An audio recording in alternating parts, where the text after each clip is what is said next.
Hi guys, you're at Garden Gnomes Etc. Here's our medium Waterfalls 005. It's probably one of my more favorite ones. It's one that I like because it can go up against a trellis and most of all against my house. One of the questions that I get, or questions I get from people, Dave, I like these rocks, but I have no place to put them. I'm in a condo, I'm in a apartment complex, I'm on the bottom. Sometimes you have different areas where they have I'm not sure what it's called, where they kind of an association where they tell you you can't do this or do this. But here I made it to where I took some of this composite type decking, made a real nice decorative type of a planter. Inside is what I kind of like, is what is a water basin, anything you want that can support a pump and enough water to do the job. And this here is just a Home Depot job. It's just enough to take care of the water, and probably what I'm going to do is put a little Visqueen around there so the curl under I can control. And another thing is, anything you have an open basin like this, please, you want to put some type of a cloth mesh across there, because what you're going to have is chipmunks, squirrels, small birds. It's like a death trap.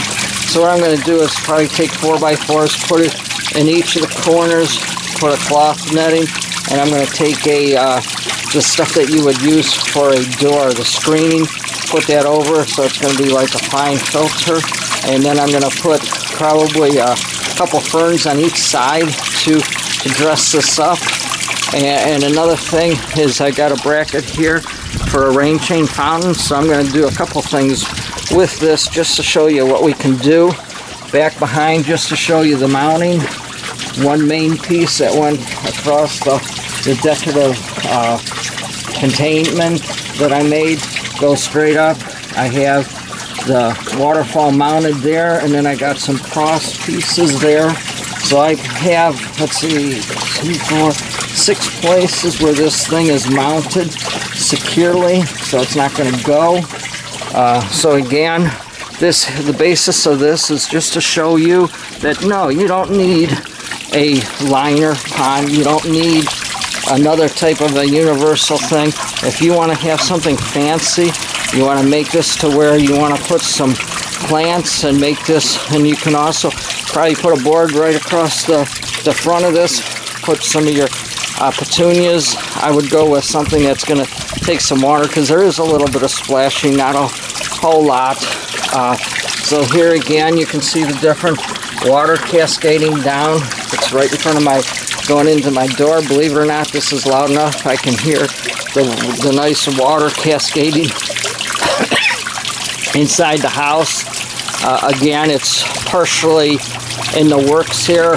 I got some more work to make it look nicer, and after I get done, it's going to have the lighting, it's going to have the rain chain fountain, it's going to have the plants, it's going to have maybe a gnome there, but it's going to be decked out. It's going to be something where you guys can look and say, hey, I can do that. I have a condominium complex. I have a nice little patio in the back. I surely can put this up against the house and have a nice waterfall. So that's how I want to bring it out.